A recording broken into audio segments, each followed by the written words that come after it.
The Plain Dealer, a newspaper in Cleveland, Ohio, this past Thursday published a scathing op-ed attacking Republican Representative Jim Jordan, who also happens to represent part of the area where the Plain Dealer is one of the most popular newspapers out there. And here is what this op-ed had to say about Mr. Jim Jordan. There was no good reason to punish Greater Cleveland by making the person who's now the second most contemptible human being in the entire U.S. government part of the region's delegation to Congress. Everything about Jordan reeks of a man willing to cast aside common decency and fairness in service of a corrupt and cruel president. He may be the most unfit man to ever represent part of Greater Cleveland in Congress. And that's only part of what people who live in Jim Jordan's district had to say about Jim Jordan.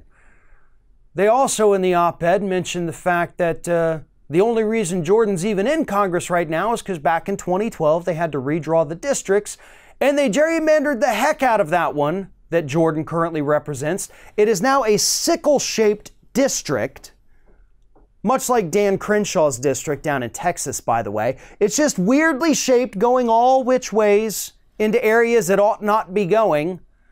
But because of that, they drew it in a way to kind of scoop up all these little areas of Republicans all over the map, put them in a single district, and this is what you get: Jim Jordan. But of course, the paper did not only focus on the fact that Jordan is peddling conspiracy theories during his time questioning in Congress during the impeachment inquiry. They also talked about the fact that, the guy's now named in a lawsuit for ignoring sexual assault at Ohio State University. And that's really the big one, right? We know that Jim Jordan's a nut job when he gets on the floor of Congress. But we also know, because of these lawsuits, because of the people who've come forward and said what Jordan did when he was an assistant wrestling coach at Ohio State, that he's also a scumbag. Because you'd have to be, right?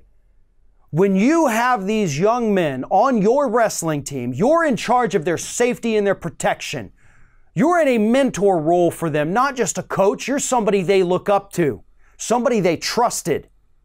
And they came to you and they said, this is happening, this is bad, this is assault. And Jordan laughed it off.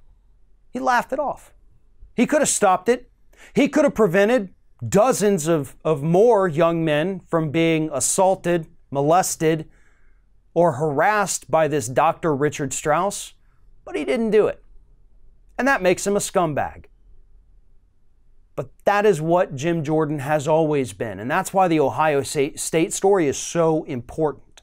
Because not only is it important because we have to listen to the survivors and we have to believe them and we have to get them justice, but it also shows that Jim Jordan's always been this way.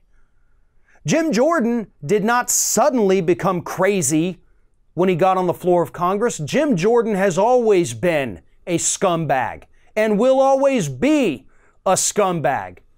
But I also find it interesting that the two top Republican attack dogs in Congress fighting against this impeachment inquiry are Jim Jordan, the guy who ignored all of these sexual assault complaints coming from his own wrestlers, and the other one is Devin Nunes, who is now directly implicated in this Ukraine scandal and is facing an investigation himself. Those are the two people that Republicans have picked to lead their party. So I ask you, if you're a card-carrying Republican, if you're somebody who says, heck yeah, the conservative party of the United States represents me, then you need to take a look at those two people who are kind of running the show right now and ask yourselves, are these the people I want being the face of my party? Would I be comfortable leaving my kids with these people? Would I trust them with my ATM PIN code? The answer to every one of those questions should be no, but I'm willing to bet there's plenty of Republicans out there who would still say, heck yeah, Jim Jordan, let me know when you're free to come babysit my kids. Thanks for watching, everybody. And don't forget, if you like what you see here, like, comment, share, and subscribe to our channel. And now you can also become a member of Ring of Fire and get exclusive early access to certain Ring of Fire videos all throughout the week. Just click on the little join button right below the video.